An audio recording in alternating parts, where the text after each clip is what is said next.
Imagine this, a nation that bleeds from the wounds of terror, a nation that breaks all the ties with its enemy country. No trade, no diplomacy, no culture exchange yet. The same nation walks on the cricket field with country that shelters terrorists. Sounds absurd, right? Welcome to the great Indian contradiction.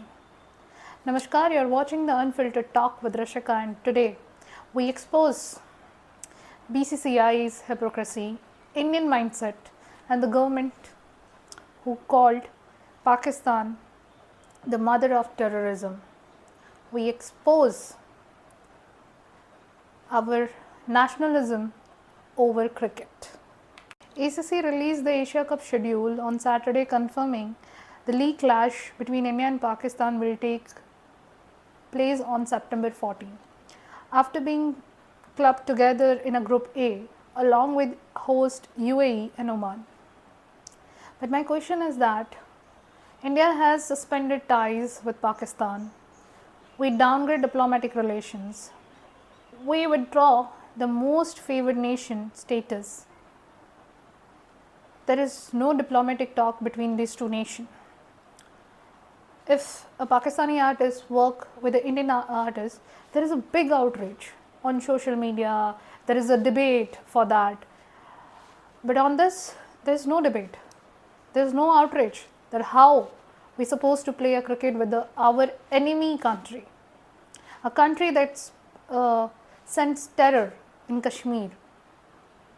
People call cricket a gentleman's game and symbol as a sportsmanship. But my question, when the hands you're shaking still smell of blood. Weeks ago, India lost civilians in the horrific Pahalgam terror attack, a clear act of cross-border terrorism. The nation wasn't, candles were light, hashtags were trending, politicians were.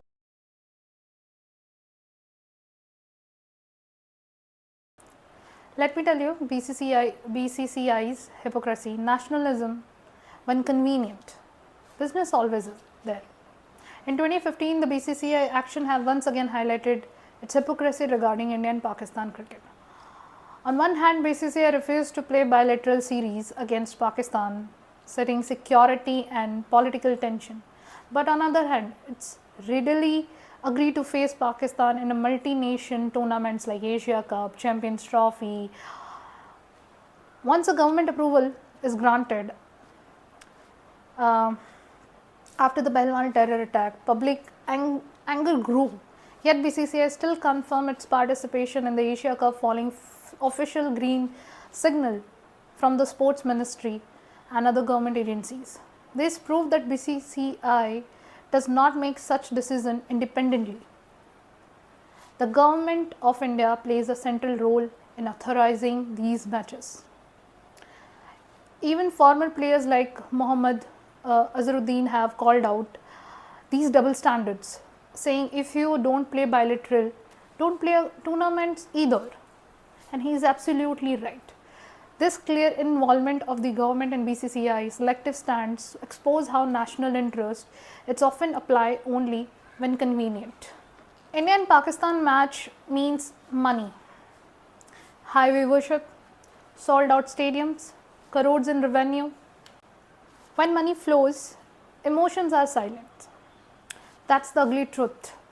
And BCCI, being the richest cricket board in the world, knows how to exploit patriotism, selling tickets. We all remember on July 20, Team India in the World Championship League, legends of refused to play with Pakistan in Birmingham, led by Yuvraj Singh. The team pulled out due to rising anger in India after the Pahalgam terror attack, April 2022. Social media praised it, cricketers called it national duty. But now with the Asia Cup, TRPs are big, massive sponsors money are bigger than nationalism. So this is why silence is there. Former Pakistani spinner Dinesh Kaneria slammed Indian players, saying you boycotted WCL, calling it national duty. But now Asia Cup versus Pakistan are just fine. Stop using patriotism when it suits you. He said right. There's nothing in wrong in. He showed the mirror to BCCI, to Indian government, to Indian civilians. It might sound a bit uncomfortable, but it's true. Selective nationalism, conditional patriotism. Every India and Pakistan match brings millions of dollars to broadcaster, the BCCI and even the Pakistan Cricket Board. Yes, the same PCB reports to countries giving shelter to terrorists. So indirectly, our viewership funds the same system that funds hate against us. There is a report, total estimate cricket revenue for Pakistan PCB, 8.8 billion.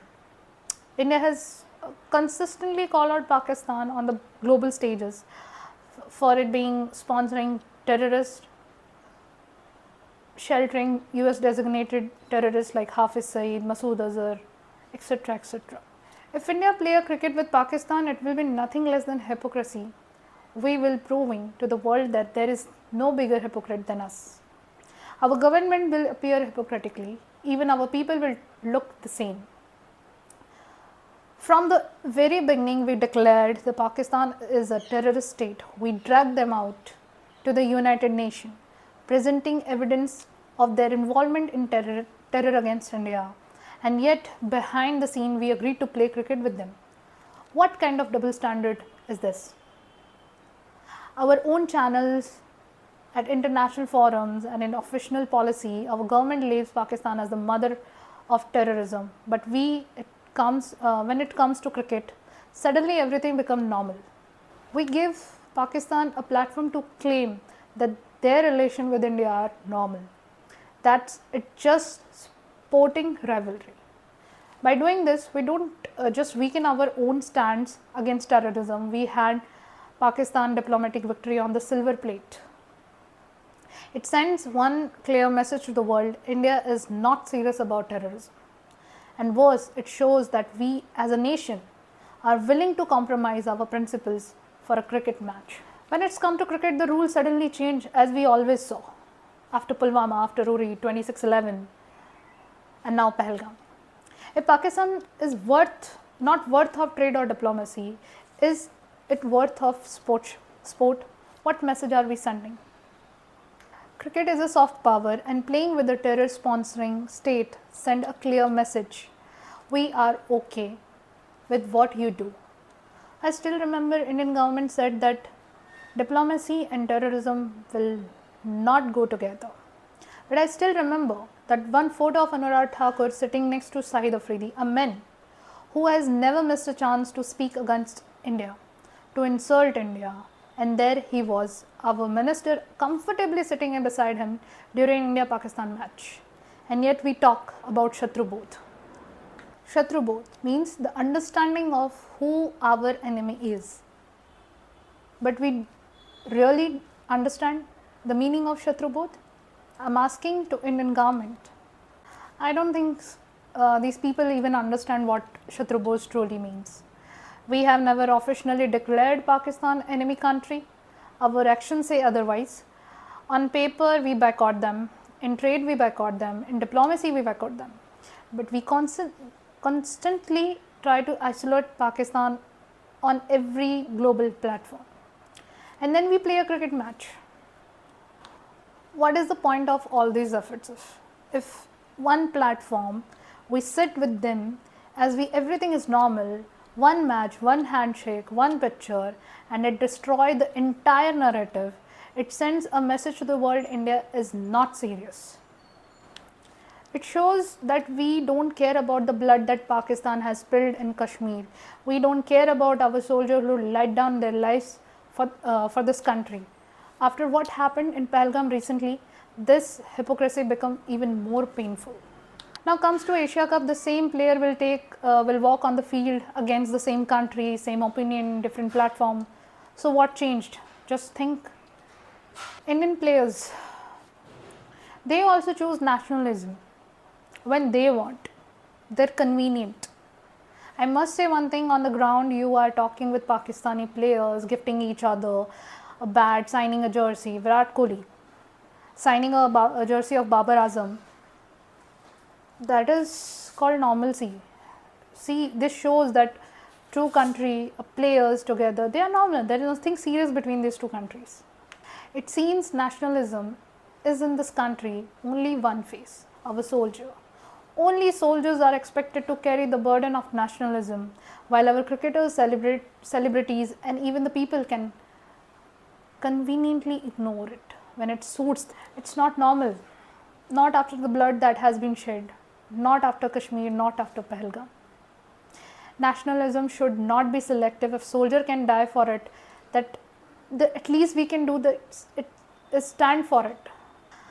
As I said before, we haven't officially declared Pakistan as enemy country. I want to ask Indian government one simple question: how many more Pahalgams, how many more Uris, how many more Pulwamas, how many Kargil do you need? How many more coffins draped in the tricolor should we see before you accept the truth? How many more terror attacks from Pakistan will take before you step this double game of boycott on paper and cricket on the ground? When will you have the courage to call Pakistan what it is, an enemy state? In the end, I would like to say no more cricket with terror, no more handshake with hate. This isn't just about cricket, this is about character, about convenience. The world is watching, our soldiers are watching, the families of Pahalgams are watching. So ask yourself, is a match worth more than their blood? This was the Unfiltered Talk with Rishika. Jai Hind.